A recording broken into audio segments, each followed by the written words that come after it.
Welcome to Ian Cameron's Football Frenzy right here on Pub Sports Radio. It is Thursday, August the 12th. We are back for week 2 of the Canadian Football League, the CFL. But for you NFL preseason bettors out there, we got you covered as well. We're going to talk the 2 preseason games on Thursday. We'll also throw out some early thoughts on any games potentially for Friday and Saturday. Of course, NFL preseason wagers, I'm sure our special guest too will agree that they're all information-based. It's not about which team you like better coming into the regular season. It's about what the coach's game plan, who's going to play, how long are the starters going to be in there, what are you going to get from your second, third, fourth string quarterbacks. The quarterback rotations are important. So all of those things factor into NFL preseason betting. So we'll talk a little about that as well. And I'm very happy to have Steel City Steve joining us as our special guest. I've known him for a while. He's been a longtime CFL bettor, NFL bettor, loves football, and football probably his number one passion when it comes to sports betting. And he's very good and knowledgeable with it. Always great insight. Him and I both know Gabe Morency, Cam Stewart, those guys very well. And every time I've heard Steve call in and give football thoughts, he's not just saying I like this team. He's giving you good info, analysis, insight, and things you could actually use as a sports bettor to your own advantage. So he's going to give us some great insight, I'm sure, today. Let's welcome him in. Steve, thanks for joining the show, and good to have you with us. Ian, thanks for getting a hold of me. I really appreciate it. I've followed you for several years, and I enjoy your stuff. I know we know some of the same people, and we finally have been able to cross paths, as they say. Yeah, absolutely. And excited to have football back. I know you're a big football guy, so am I. And all 3 footballs, we all get involved in it, correct. NFL, college, and of course CFL. So that's why I brought you on, because you follow the CFL about as closely from a betting standpoint as anybody south of the border. That is for sure. So with that in mind, before we get into week 2, just overall viewpoints on week 1. And there's going to be this is overreaction, underreaction week. And it's always that way, whether it's week 2 CFL, week 2 NFL, week 2 college football. There's going to be things that happen in week 1, and you say to yourself, whoa, what happened to that team in a bad way?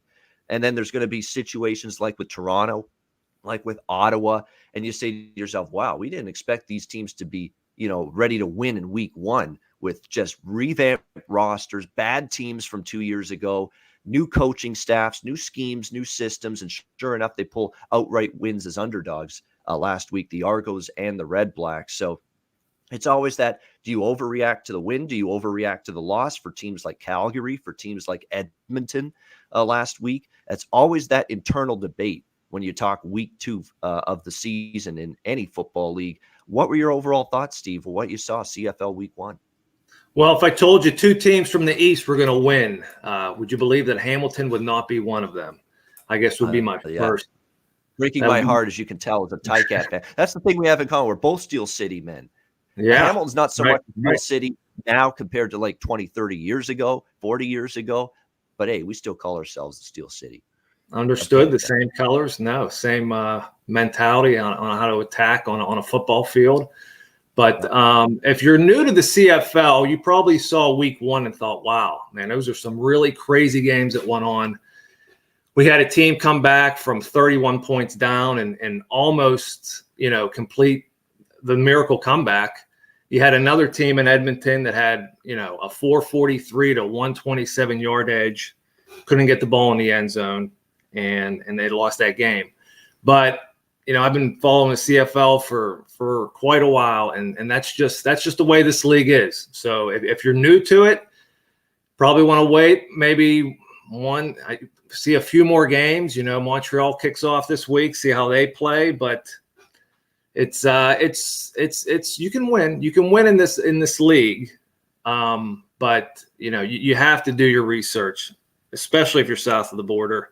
Some of the stuff may not be available to us down here that you have up there, Ian, but, it's the only league I know that each game is on by itself. And I think that's a huge advantage for a gambler to be able to. And now ESPN Plus carries every game.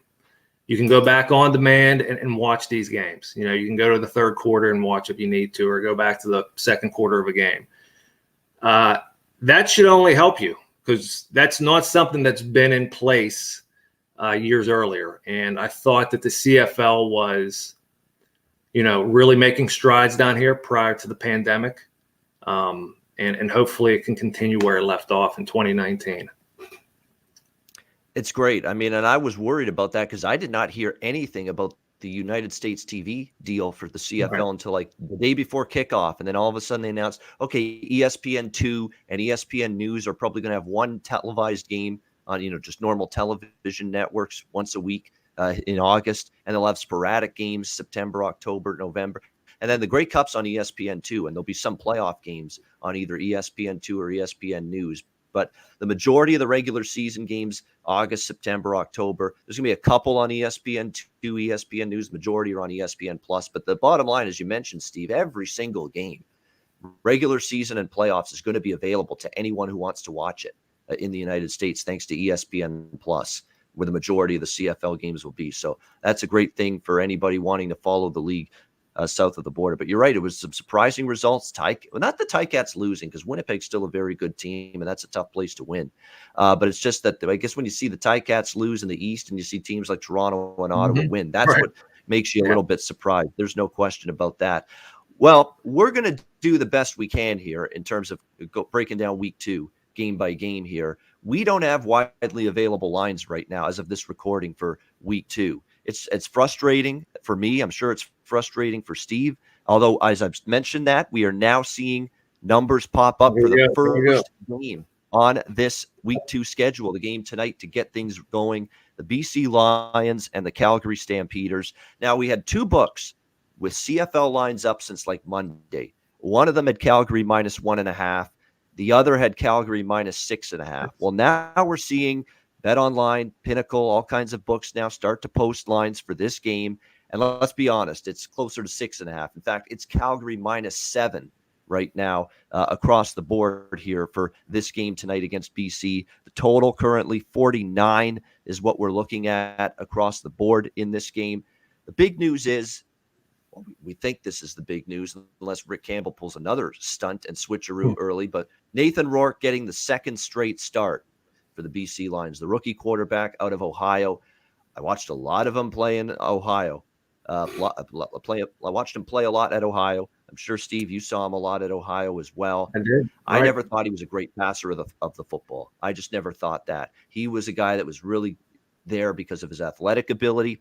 He could throw when he had to, but really it was his ability to move and be that dual threat quarterback, make plays when the pocket collapses, use that athleticism and speed. And he does. He's very fast. He really is when he gets out in the open field. But I thought that is what carried him in college. I thought he had to work on his passing game for it to be any sort of success in the CFL. And you look last week, I mean, Rick Campbell at the last second puts him in as a starter. And he does it in Saskatchewan against a team I think is going to have one of the better defenses in the CFL. And, one of the toughest home fields in the CFL. They're nuts. They're like people in an insane asylum, if you ask me. Home fans in Saskatchewan, the best home field advantage in the CFL, the strongest by far. And Nathan Rourke was just in over his head. He was just he wasn't reading the defense well. He was holding on to the football too long. Of course, the pick 6 that he threw in the second quarter is about as ugly as a debut as you could possibly expect for him. And then, of course, shockingly, Michael Riley comes back in second half.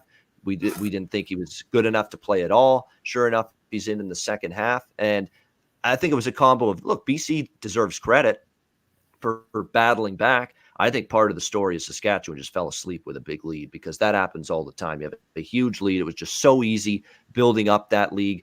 Cody Fajardo and the offense went right down the field on consecutive drives to start the game. And then, of course, the pick 6 and the avalanche was on. The blowout was on. And I think Saskatchewan just sort of took their foot off the gas pedal, not to take everything away from BC, but I think that played a part in BC coming back, making that interesting. When you flip that switch off, Steve, it's hard to turn it back on.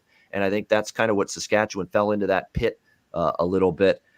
And Nathan Rourke shockingly came back in the fourth quarter at the end. And he was awful in the first half, terrible. He just wasn't ready, for a starting spot like that.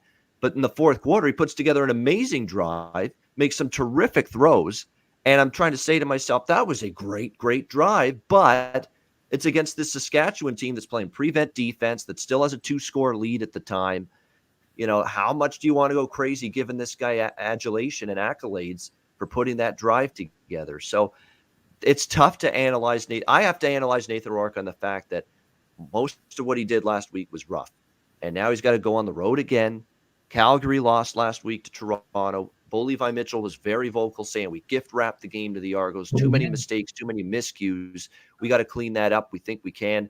There are some concerns, though, for Calgary, Steve. I don't think they're as good this year as they've been they've been a model of consistency in this league. They've been terrific for years, but they lost a ton at the receiving position. Their O-line's in a little bit of flux. The defense, lost some key pieces, especially up front. And now tonight, their best D-back and their best player in the secondary by far, it's Jamar Wall. He's not going to play for the Calgary Stampeders. So there's some concerns that I have for them now. And you're asking them to not only win this game, win by more than a touchdown at this point in time. Calgary has not been 0-2 in 19 years to start a season. 2002 is the last time they started a season 0-2.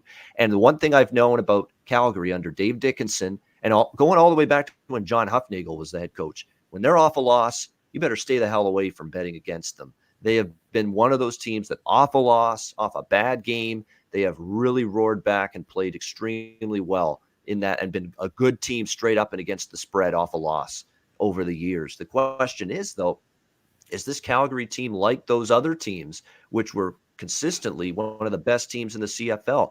The more I watch Calgary, and you go back to the end of last year, they're looking like still a good team, but not that elite upper echelon CFL team, perhaps. And their point spread record, Steve, going back to last year, they're on like this point spread drought in terms of failure to cover numbers. It's alarming. It's something like 0-8-1 or something. Exactly what it is. Spread. Yeah, for exactly Calgary in their last 9 games. So it's a sign that maybe they're a little bit overvalued.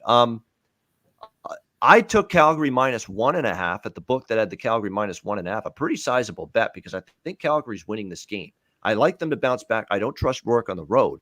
Now, though, we have to treat this game like it's -7 because it is. Widely at all books now, we're seeing -7.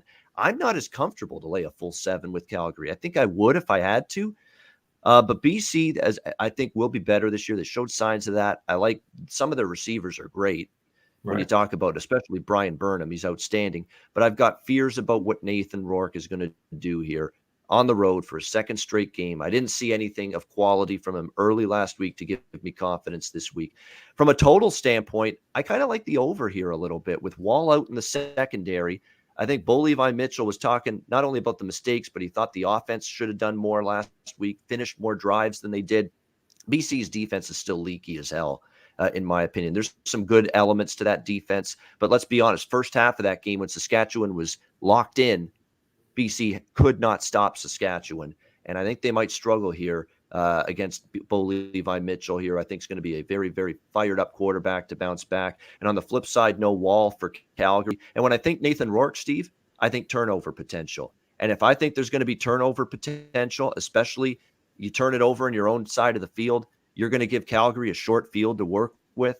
That helps overs. It does not help unders. So I would probably give a lean to the over here and a lean to Calgary at -7. I think the over I'll probably bet at this current number of 49. I think we're going to end up seeing Calgary and Bo Levi Mitchell look a lot better this week. He doesn't have 2 bad games in a row or 2 mediocre games in a row very often. So I would lean over this total and a lean to Calgary as well. I like the over, though, more than Calgary based on where Calgary currently is at -7. Steve, what's your thoughts on this game?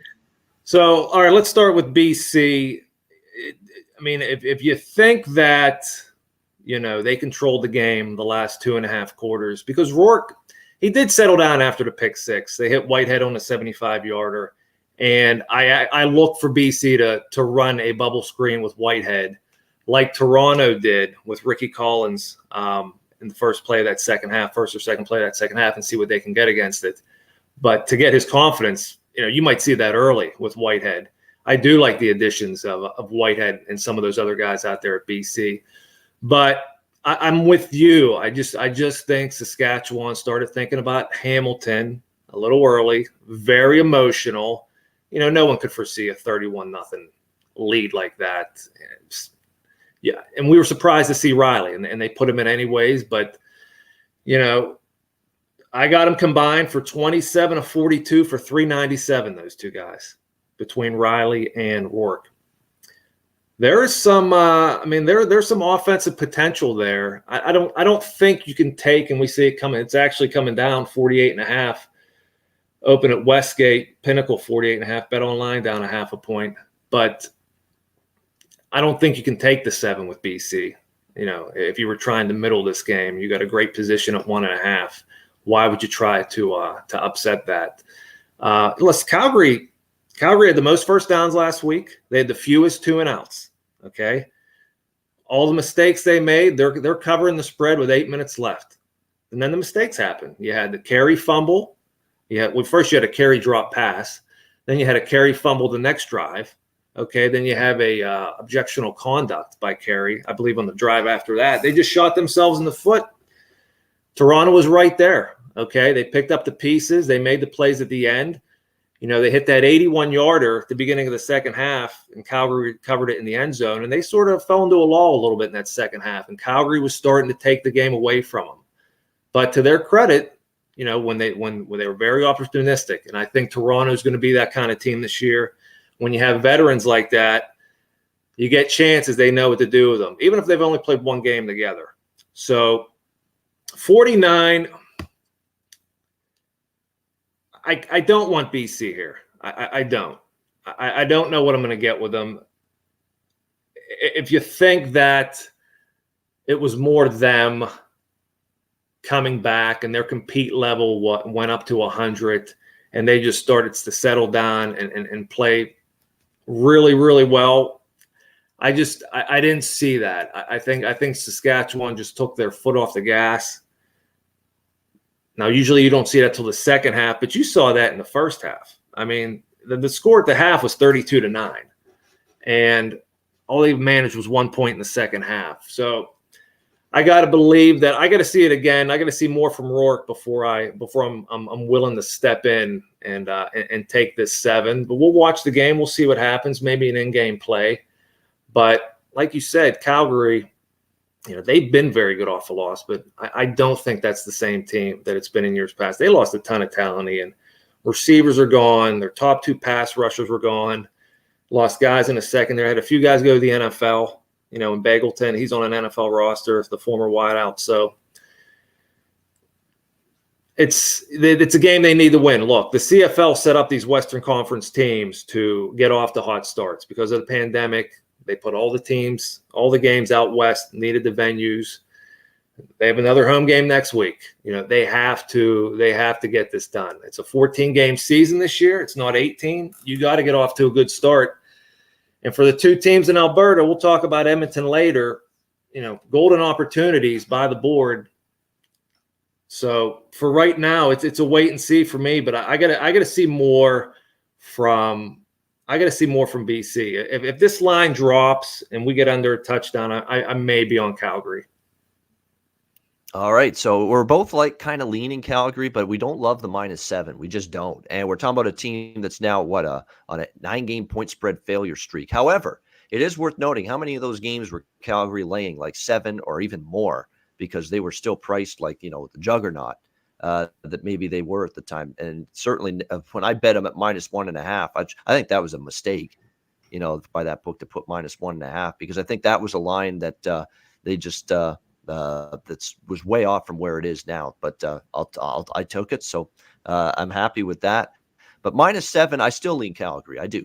Like I'm with Steve. I wouldn't look like BC. You're right about the receiving corps. It was an exodus. Bagleton, Eric Rogers, and Juwan Brescison, who are now with Toronto. You know, there were a lot of receivers that were gone from last year's team. There's still a couple that I like. Josh Huff. I like Hunchak. Kamar Jordan was really good last week in the game against Toronto. They've still got some weapons, and Bo Mitchell's one of those quarterbacks. He's so good that he can, you know, bring along these new receivers and probably still make something good of them. Ricky Sindani, I think, is going to be a pretty good receiver for them in time as well. But like I say, it's going to take time. I thought the defense was solid last week. I mean, they did give up a lot of – that's the one thing that concerns me for Calgary's defense. Kind of why I like over 48.5 tonight is because without Jamar Wall, the one thing about McLeod Bethel-Thompson last week, he was very efficient. Like he was completing a lot of passes last week, very efficient. And it gives at least a guy like Nathan Rourke, the opportunity to maybe make some of those. Hopefully they give him some easier throws to make. That's the key. Don't have him, have to 3-step drop, look deep down the field, give him some open throws, give him, use the running back to catch the football. It's a thing in the CFL. They should be using that to help out Nathan Rourke. But I'm going to go over the total, lean to Calgary. And Steve says if he gets below 7, he might actually pull the trigger here on the Calgary Stampeders. All right, the second game, Toronto Argonauts, Winnipeg Blue Bombers. I want to point out we don't have lines widely available for the rest of these games. So I'll give you the lines at the two books that had them all week long. One has Winnipeg -6, the other has Winnipeg -8. So there is a 2, and that's a big discrepancy, though, because you're talking about over that key number. Well, not as key number in the CFL because of singles and because of the intentional safety, which always happens when a team is backed up inside their own 5 or 10 yard line. They'll always take the safety, and it throws off the key numbers. But still, -6 to -8 is a big difference. At -8, I'm kind of interested in Toronto because the reason why, and I think it is going to be 8 when it's all said and done, the number, because the book that had -6.5, Calgary, Steve, that's the book that has Winnipeg -8 in the game tomorrow. So keep that in mind. If it is -8 for Winnipeg, I'll be interested in Toronto, even though it's their second straight road game, because I'll say this about Pinball Clemens, bringing him in, letting him have full control and autonomy on this organization and the roster. He has done a good job putting talent together on this Argos team. The only thing I'm worried about really is, can Bethel Thompson play like he did last week consistently, or Nick Arbuckle, when he gets back from injury, who's ultimately going to be their future at quarterback. He's the guy they want as their quarterback, Nick Arbuckle, eventually, who was Bo Levi Mitchell's understudy in Calgary last year. But so the quarterback position still worries me, but they have got a lot going. I mean, you've got Ricky Collins, you've got Eric Rogers, you've got Juwan Brescison at receiver. How about this Daniel Braverman kid, too, that played so well last week? Remember, we watched him. If you watched MAC football over the years in college, Daniel Braverman very well. He was really good. The O-line looks better. I thought Bethel Thompson, for the most part, had time to throw the football. The defense is, it was a sieve defense 2 years ago. I know that because I remember Hamilton hanging 40, 50 points in some games against the Argos in 2019. But this year, they've got Charleston Hughes. They got Cordero Law didn't even play last week. Wait till they get him back. That defensive front is a lot better, a lot tougher, a lot sterner, both against the run and getting a pass rush. And I think the secondary has put some pieces in place, too, to be better, the Argos this year. I think in terms of accumulating and upgrading talent, Steve, from one season to the next, I don't know if there's many teams that could have done a better job than the Argos, because this was a team that had the roster was pathetic 2 years ago. And it's gone from pathetic to not only, I think, a competitive team this year, but a team that's going to be able to win games, especially when you make mistakes. And obviously, Calgary found that out losing to the Argos last week. A lot of it was mistake influence, but this is a much more talented football team, top to bottom this year, the Argos. And I think they've already proven you're going to have to play a pretty good football game to not only beat them, but blow them out. And if this line is -8, which is kind of where we think it's going to be right now, getting more than a touchdown with the Argos is kind of appealing to me. Now, it is a short week. You're going Saturday to Friday, second game on the road. I understand that. And Winnipeg played last Thursday, so there's a little bit of a extra day or two of rest and preparation edge for Winnipeg. I get that. Winnipeg's got to score points to cover a number like this, though, and they only beat Hamilton 19-6. Their offense wasn't great. It was without Andrew Harris. It was without their best receiver, Darvin Adams. And look, Brady Oliveira was good in replacement, but Hamilton's defense was pretty good. Hamilton lost that game because their offensive line got completely brutalized by Winnipeg and you know who, Willie Jefferson, Jackson Jeffcoat. They've got an incredible defensive front, and that does worry me. Bethel Thompson can be a bit of a statue back there. Can that Argos O-line show up? They have to, because Winnipeg does have one of the best front fours in the CFL, and it's going to be a good test for them, especially in Winnipeg. So, but right now, if the line's above a touchdown, Steve, I'll tell you this right now, I'm at least interested in the Argos plus the number. I think the talent is much better. Ryan Dinwiddie, look, he's a rookie head coach, but to have the team prepared, I thought, it seemed like the game plan was smart. They didn't shoot themselves in the foot like Calgary did. the team with the veteran head coach, the team with the veteran quarterback. I think that means something in my mind. So right now, again, we don't have widely available numbers, but if it comes out and it's widely available and it's above a touchdown that Winnipeg's favored, I'll be interested in the Argos here. What's your thoughts, Steve? Toronto, Winnipeg. I'm really coming on board with Bethel Thompson. I was extremely impressed with what he did last week. So 7 yards per play. Okay. Ian, he found 6 different receivers with 4 targets, at least 6 different receivers. He had completions of 81, 27, 22, and he had 3 completions of 21. Now, what's amazing about those 6 completions, they were all to different receivers.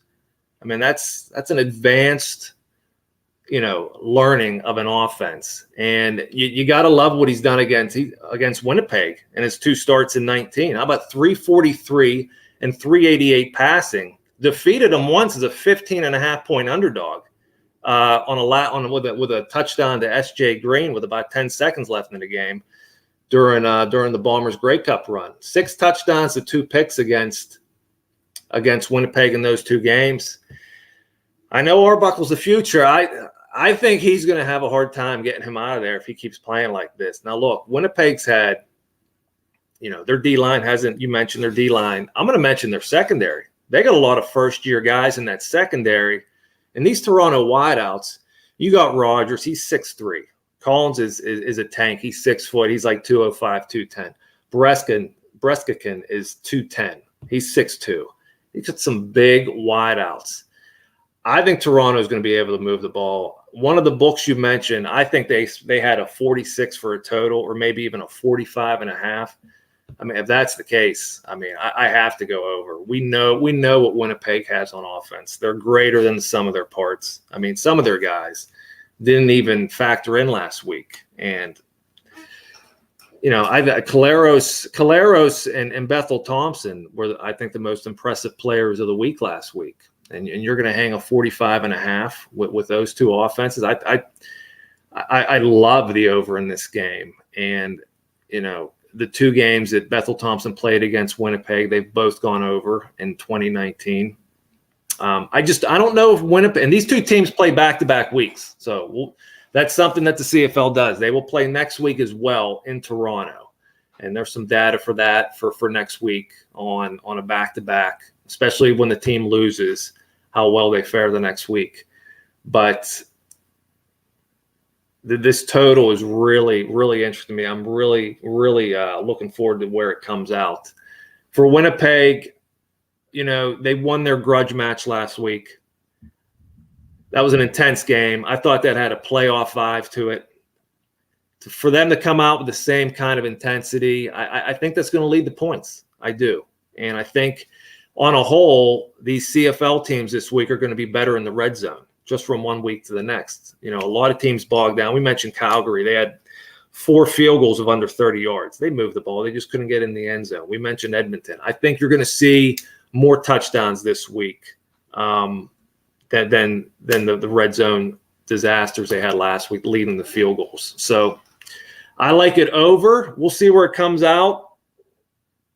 Toronto's got to feel pretty good about with the 1-0, but like you said, they have veterans on that team now. They may not be satisfied. They're getting the Grey Cup champs. I mean, they're going to be up for this one. So I'm definitely playing this game over the total without question. We'll see where the line comes out. I'm definitely more interested in the total, though.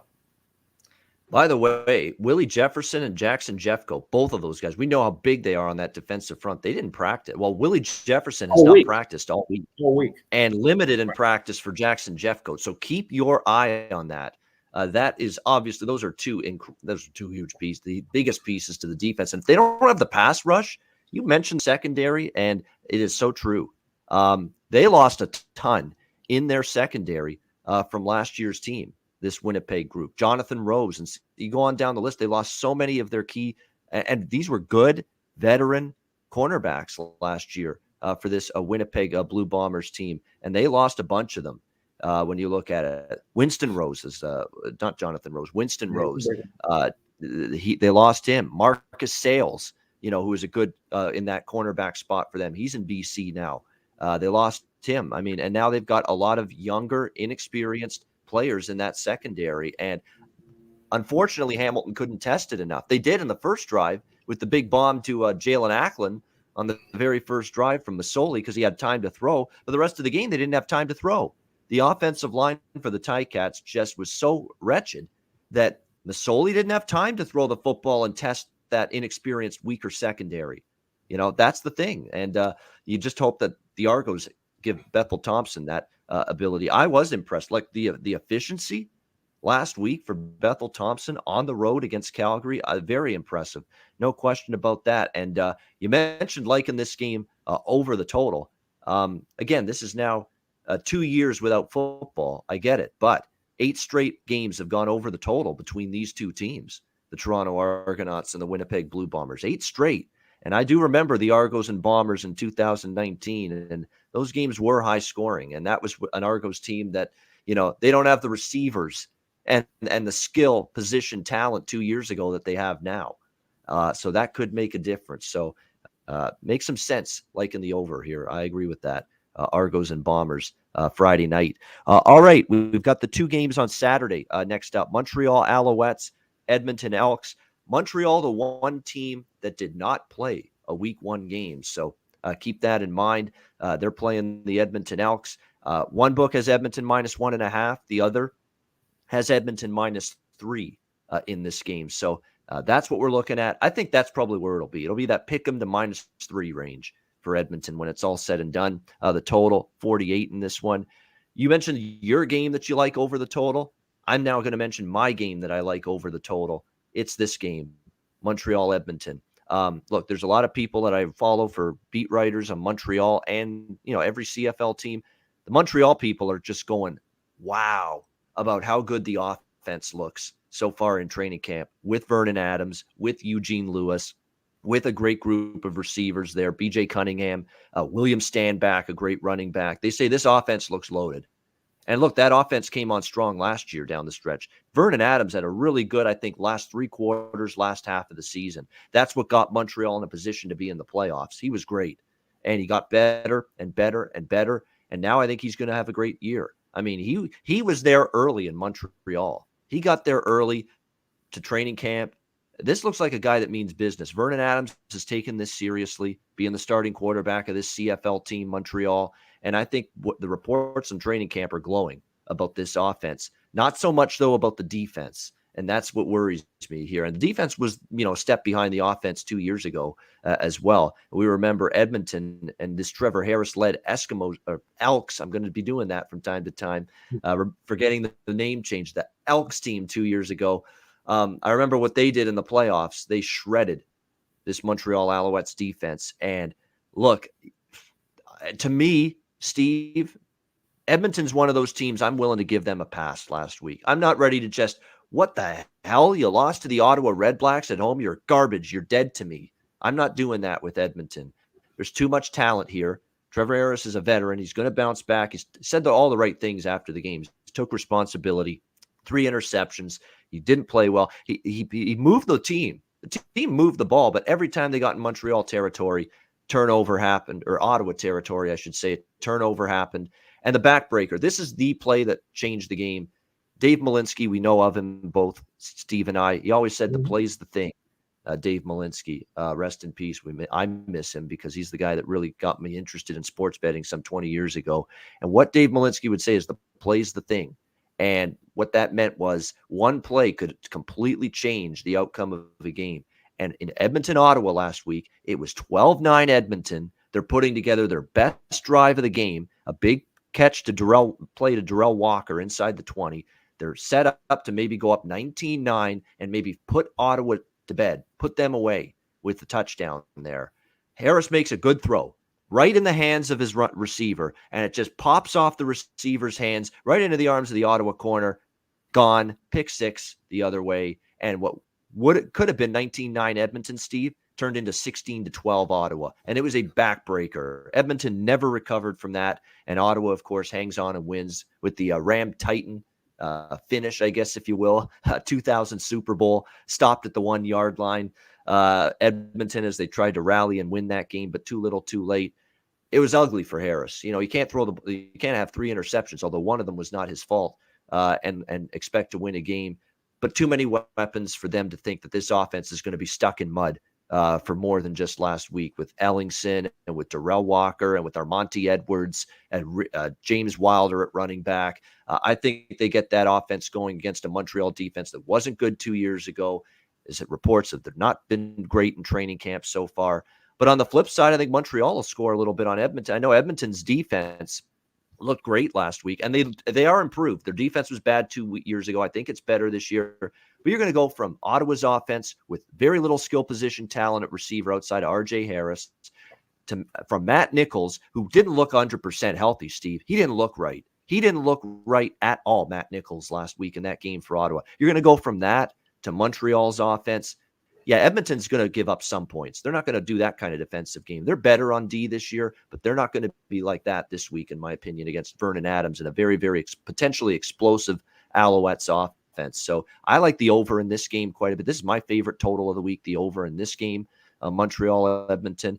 I'd lean Edmonton again because I was high on this team coming into the year. I'm not going to back down after just one bad game. And I don't like what Almondo Sewell, former Edmonton Elks player, now on Montreal, said in the media about Harris, saying he'll fold. You hit him a couple times, he'll just fold like a cheap suit.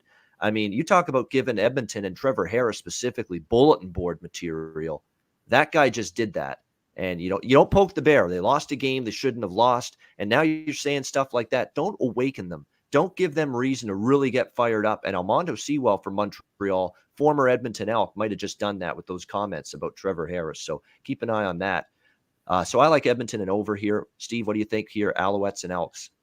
Yeah, so Montreal got the short end of the stick. We knew one team would have to have the bye in the first week.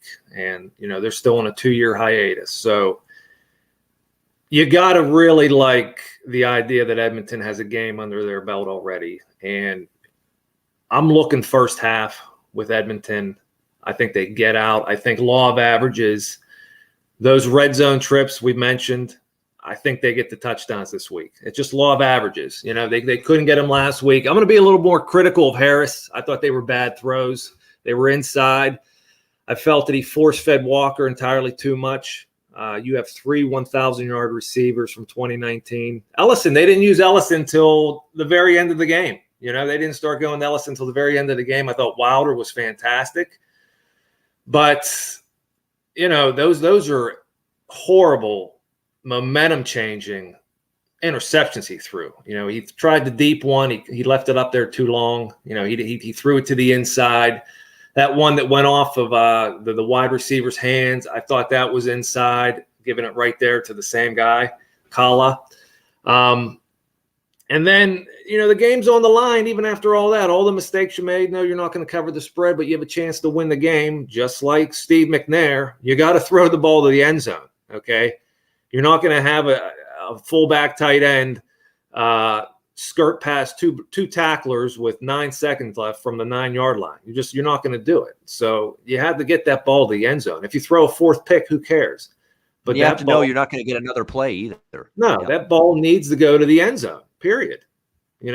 Maybe you get a pass, a PI call or something, but situationally he needs to be better. 333 passing.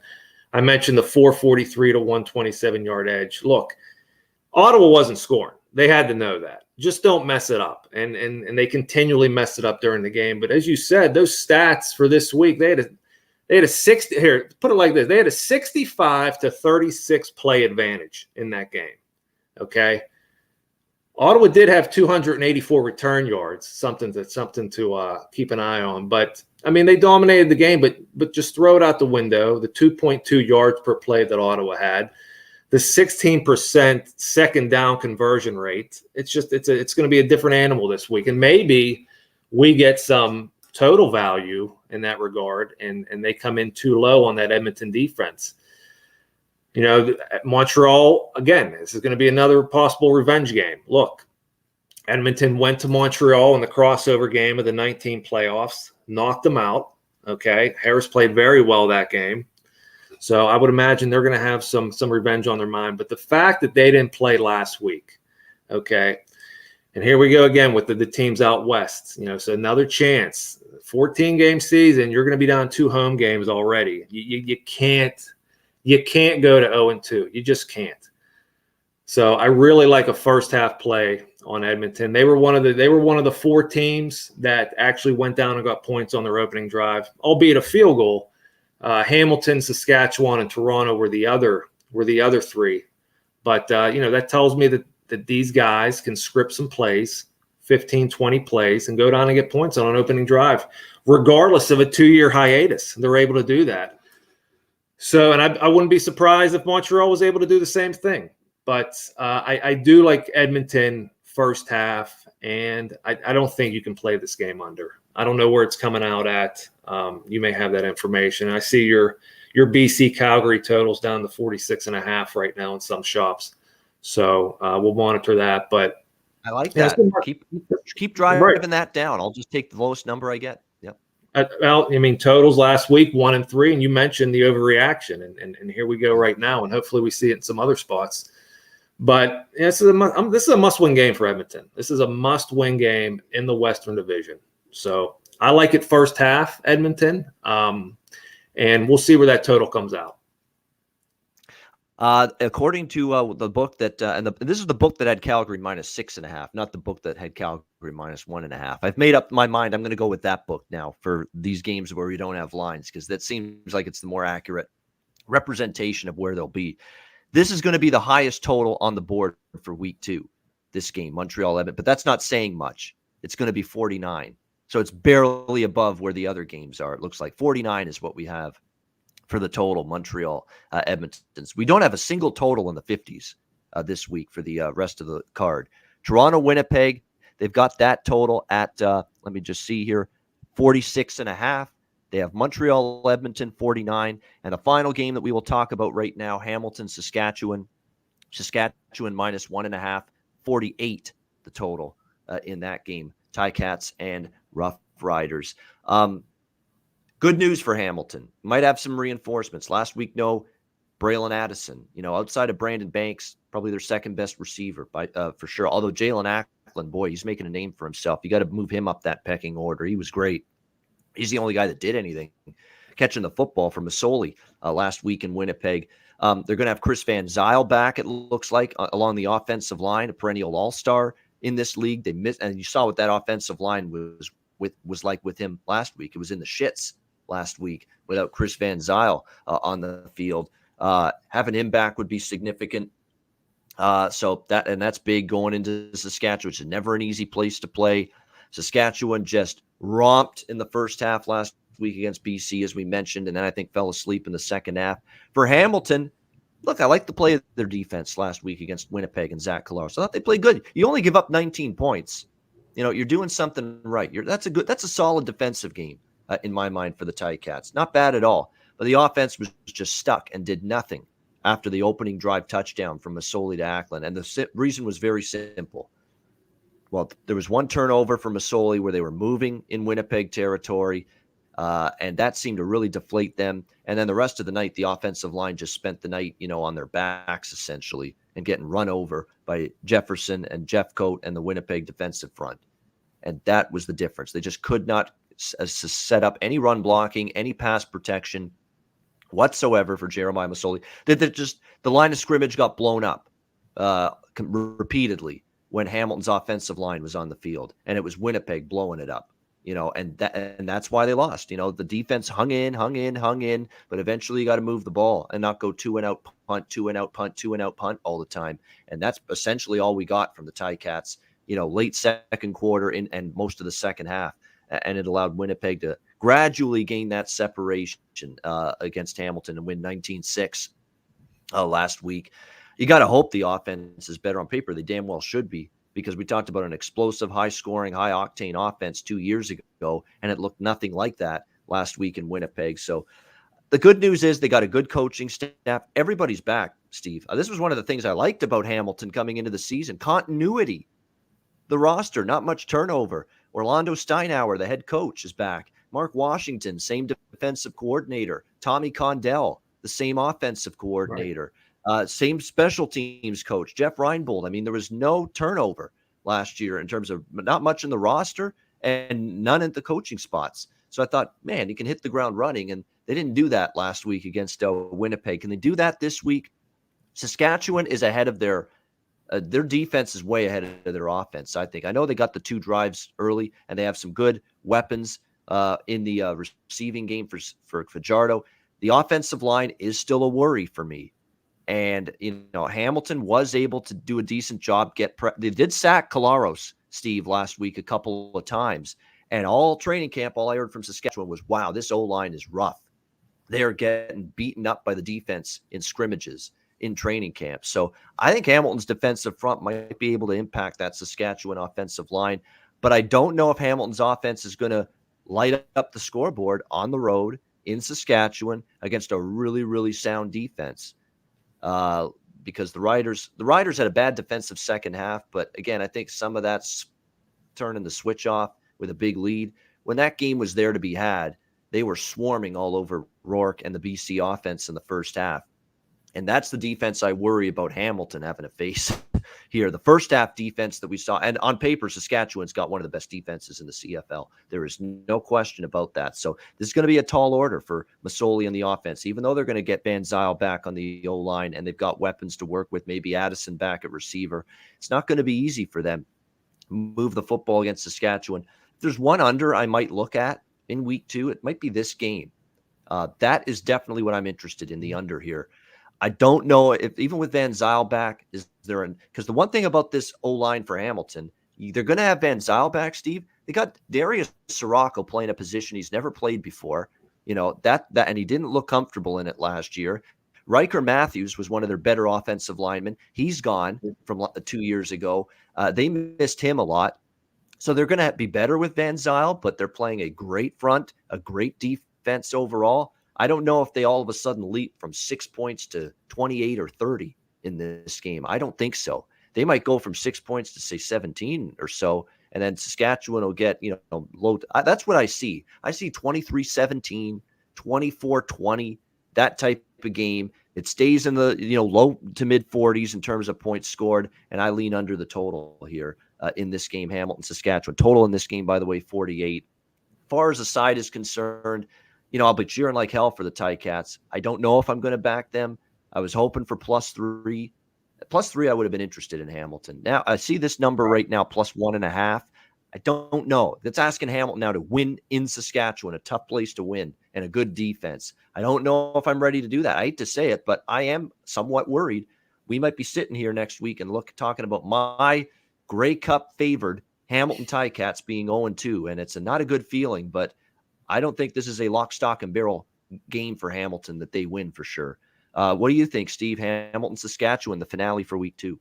Yeah, the 2 shops came out with 1.5 in each location, and this is probably the most difficult game of the week for me to try to unravel.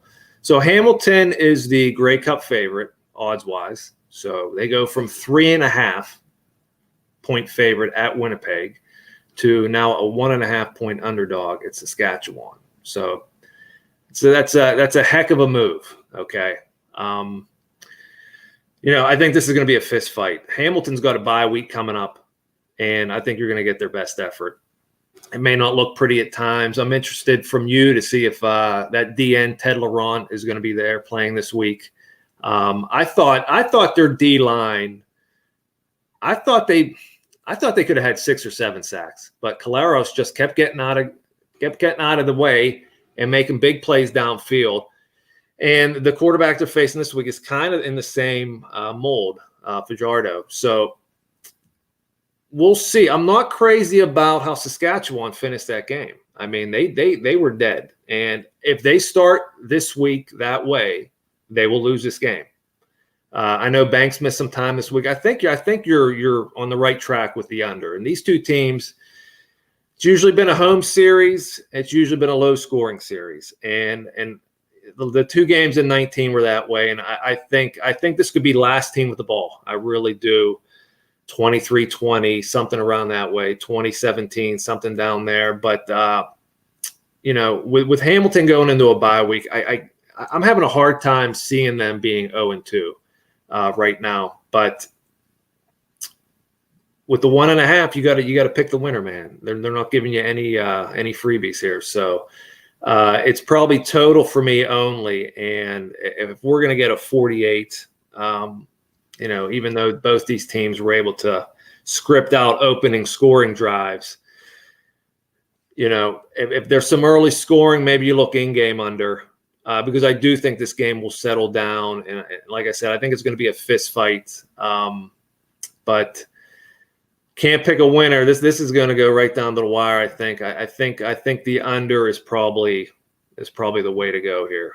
What can you take from Saskatchewan? I mean, it was a quarter and a half of just perfect football, and then 2.5 quarters of not looking like the same team at all. So step up in class for them, no doubt about it. So I think under.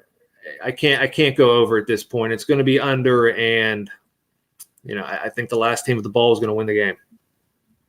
Yeah, keep an eye on the injury report specifically for both teams, but especially for the Ticats. They've got the more, the longer report, a lot more guys up in the air in terms of status for Saturday. But Chris Van Zyl was back in practice. That's a good sign, as I mentioned. Ted Laurent, full practice this week. He's good to go. He'll be back, Steve.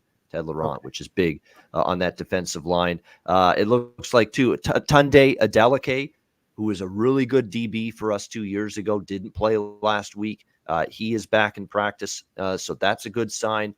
So we're going to have some reinforcements. On the one concern is Dylan Wynn, who did play last week. Has not practiced this week, and he's on that D-line. That D-line that, as you mentioned, Steve, they sacked Collaros a few times, and they could have had more. You're right. He escaped a lot of potential sacks in that game. So I like the play of our D-line. So Wynn may be out Saturday. That would hurt. He's played well for us, but they get Ted Laurent back for sure. And that's definitely a positive when it comes, especially the interior of that defensive line, having the big man, and he's a big man. That is for sure. Ted Laurent back along that defensive line. So definitely the under makes sense to me. I'm going to hope Hamilton wins. Like I say, if Hamilton were for sure +3, I'd be interested, but we'll probably have to see them +1.5 here in this game. All right, we got about 5-10 minutes left in the show. Before we wrap it up, NFL preseason. Let's turn our attention to that briefly. We have 2 games Thursday night. Battle of Pennsylvania. You might have some good insight here, Steve, with the Eagles and the Steelers, right around a pick 'em, 36 the total, and also the Washington football team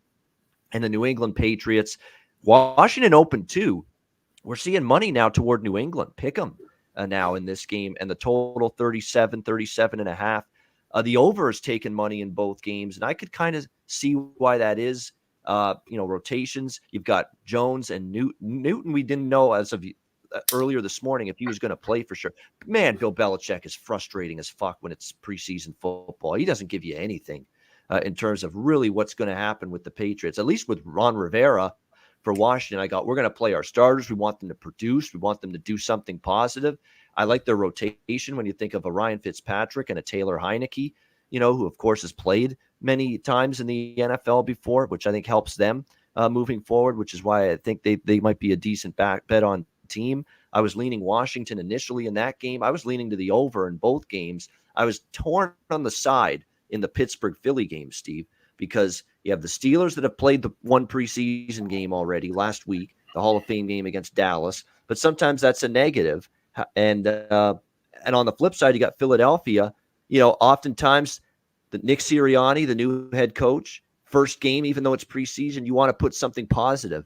You want to bring that winning culture, to Philadelphia. Say, hey, we're here. We're trying to win. And a lot of times these first-year head coaches with a new team, they want to put a positive result on the board in the very first preseason game. So that's why, from a side perspective, I would probably have to lean Eagles just a little bit because of that. It's been a negative long-term track record with the team off the Hall of Fame game. There's not as much urgency maybe to see as much as you did in that game. And then, of course, you got the Philly situation with new head coach, which is sometimes a bet on situation in the first preseason game. But it's all information based, obviously. Any of our bets at preseason, it's all what the coaches want to do or talk about, planning on doing. That's where you get the insight needed to make a bet in preseason. Steve, did you have anything on the 2 NFL preseason games tonight? So we do like both rotations with Rudolph, Haskins, and Dobbs, and you're going to have Hurts, Flacco, and Nick Mullins. I mean, what's not to like about that in a preseason And Mullins, game? a dual threat quarterback, can move Right. around. That matters later in the game. Backup defenders. Yep. Absolutely. My caution on a total play here, and totals in the preseason. Look, it's not something I do a lot of. I got Mike Tomlin at 21-33 to the under in preseason football for his career. Okay.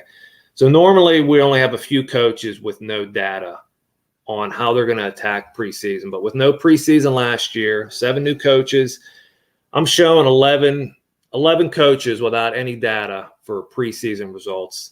Another coach of Mike McCarthy that we don't know what he's going to be doing in Dallas because he had no time there last year in preseason. We saw the game last week. Only mustered 3 points of offense, but it's going up. I see 35.5. Let me bring it up here. And I mean, Pittsburgh's been, there's some rumblings in camp. TJ Watt may want to hold out. He doesn't want to get franchised. He wants a new deal. Okay. One of the linemen, Dotson, their best run blockers, he came into camp out of shape. They have a whole new revamped line. They need this time to gel. You're going to see a lot of Najee Harris, which is why I'm kind of, hesitant on playing that game over if I was going to. I think Tomlin over the years, he doesn't care about these games. It's about evaluation. It's about, learning the basics and Steeler football and tackling and running and blocking and all that. But, we have an unknown in the Philadelphia head coach. Hurts is going to play some, which is probably leaning to this move on the total. But yeah, I'm not going to be able to get involved. It's just too many unknowns, Ian. You mentioned that Pittsburgh played last week. There really is no data that supports the Hall of Fame participants the following week moving forward. But Washington is interesting. This team, look, they're a playoff team. People don't remember they're a playoff team, and Fitzpatrick and Heineke, you could do a lot worse. And I hope Heineke gets some time tonight. I'm looking forward to watching him. With New England, the guy's been there forever. He does have a winning preseason record, but that was all when the quarterback position was stable. Now you're going to have Mac Jones seeing a lot of time. Brian Hoyer's on the roster again. I don't know. You got a lot of new faces in New England. Remember, they had 8 guys that didn't play last year because of the pandemic. So, New England, if I was them, I'd want to see some play from the starters. But of course, we don't know what Coach Belichick's going to do. So again, that's I wouldn't force anything in this preseason. I think it's a difficult preseason to sort of wrap your head around. I mean, 2 coaches that have phenomenal records are going up against 2 teams that have quarterback controversies and legitimate quarterback. They're going to play a ton with New Orleans and Denver. Speaking of Minnesota and Baltimore and how good they are in preseason, I don't think you can just bet them blindly this year in preseason. So, like you said, it's day of with the information, but I'm not going to have anything for tonight in preseason. Yeah, I think it's. I was initially looking at Washington, but another thing that's kind of concerned me about Washington too is Kyle Allen's status. He was supposed to get a bulk of the playing time in the second half tonight, and he's been questionable. He's been banged up a little bit. And if I have to have most of my second half relied in the hands of Steven Montez, the Colorado Buffalo product in the second half, who hasn't played very much at all, I'm not sure I want that necessarily. And Brian Hoyer is going to get a lot of time in the second half for New England. He's the 3rd quarterback on their depth chart after Mac Jones and Cam Newton. So you're going to get a lot of Brian Hoyer's. I don't want Brian Hoyer in a regular season game against a good defense, but you get him in a preseason second half against, backup defenders, he can do some things. He's been around long enough. He could make some plays and move the offense a little bit. So that does concern me a little bit with Washington. I'll look into it more. I'm definitely only going to look Washington because I've read stuff from Rivera. I got nothing from that guy Belichick. What else is new? Can't be surprised there. But at least with Washington, Rivera said, we want to see something. We want our stars. We want to. And by the way, teams that blitz in the preseason, that's important. Washington's going to be doing that. Keep that in mind. Washington is a team that plans on blitzing. Not all teams do that. Not all defensive coordinators do that in the preseason. Washington is going to do that. Before we wrap it up, Steve, Friday, Saturday, the preseason slate. Is there any one game that right away, even we don't have the full information yet for each game, but something that sticks out? I'll throw a couple. I agree with the line moves on Jacksonville and Denver. I mean, Minnesota's got already quarterback issues, and who's going to be healthy for them at quarterback? And Denver's got a quarterback battle going on. I think the money flowing to the Broncos makes sense in that game. I think it makes sense for Jacksonville. Cleveland's thinking long term. Jacksonville's got to see with Trevor Lawrence and, of course, Minshew and company. And I think the money going to Jacksonville, that was a flip of favorites. Cleveland was favored initially. Now it's Jacksonville. So I agree there. And I'm trying to find a reason, Steve, to just take 6 with Cincinnati, because I think any team laying -6 in the very first preseason game like Tampa Bay is in that game, I sure as hell I'm not laying 6 with Tampa. Can I find enough of a reason to back Cincinnati? I think I will be in some form because, look, how can Tampa Bay care too much about this? They just won the Super Bowl. It's their first preseason game. They're laying 6. To me, that seems like there's things to like there with Cincinnati. And at that number, it's the only way I would be betting that game. But any one game, 2 or 3, Steve, that as of right now for you sticks out for Friday and Saturday? Yeah, you gotta. I'm very interested to see what Jacksonville's going to do. You mentioned it. I think Urban Meyer is that much of an egomaniac that preseason will matter to him with Lawrence and those guys, and I can see them blitzing all the way into the second half in that game. With the Chargers and Rams game, we've seen this line go from 1.5 to 4. Top 2 quarterbacks for the Rams are not going to play. McVay doesn't give a shit squat about preseason. We've seen that in years past. Yep. And I'm not crazy about laying more than a field goal in a preseason game, but maybe this is one of those times. I mean, it's going to be Duck Hodges and Bryce Perkins. So, and for your Cincinnati pick, maybe you get Eric Dungy in the fourth quarter running around making plays, the former Syracuse quarterback, which may not be a bad thing. I mean, but to your point, I mean, you're not going to see it often, but laying 6 in preseason, just not a good recipe. No, it sure isn't. And you're right about Eric Dungy, Syracuse, dual threat. That might be something, and he's going to play right at the back end of that game because he's the last quarterback on the depth chart for the Cincinnati Bengals. So there's a chance that late in the game, if the point spread's still at risk or on the line, he could get you that touchdown that you need. It'll be Joe Burrow, Brandon Allen, who of course has been around for a while, and Kyle Shermer, son of Pat Shermer, as the 3 quarterbacks before Eric Dungy for the Cincinnati Bengals. So that's what we'd be looking at. I got to be honest, that name Kyle Shermer doesn't, I worry about that a little bit. Not impressed always with him at Vandy, although Vandy Vandy was at least a little bit competitive when Kyle Shermer was there. That's not the case now for the Commodores. So maybe they want Kyle Shermer back at this point. But this was awesome. Steve, thank you so much for joining me today on Ian Cameron's Football Frenzy. It was a great show. Check him out on Twitter. Tell everybody where people can follow you on Twitter. Yeah, it's Steel City Steve. And I have packages up at bookiebeater.com. You can get daily, weekly, monthly. We have a guy for every sports where we have an international flavor to our team. So we have people from all over Australia, England, Europe, couple guys in the States making picks. So you can give us a look there at bookiebeater.com. All right. Awesome stuff. We thank Steel City Steve for joining us this week on Ian Cameron's Football Frenzy. And that'll wrap up this edition of the show. We'll be back next Thursday, 1 p.m. Eastern, 10 a.m. Pacific for another edition of Ian Cameron's Football Frenzy. We'll talk more CFL Week 3. We'll preview the card. And, of course, NFL preseason next week. Looking forward. Sandy Beveridge, former Hamilton Ticat, will be joining me on the show next week as the special guest. Looking forward to that. For Steel City Steve, I'm Ian Cameron. Have a great week. Enjoy the football, CFL, and NFL preseason. We'll see you next Thursday right here on Ian Cameron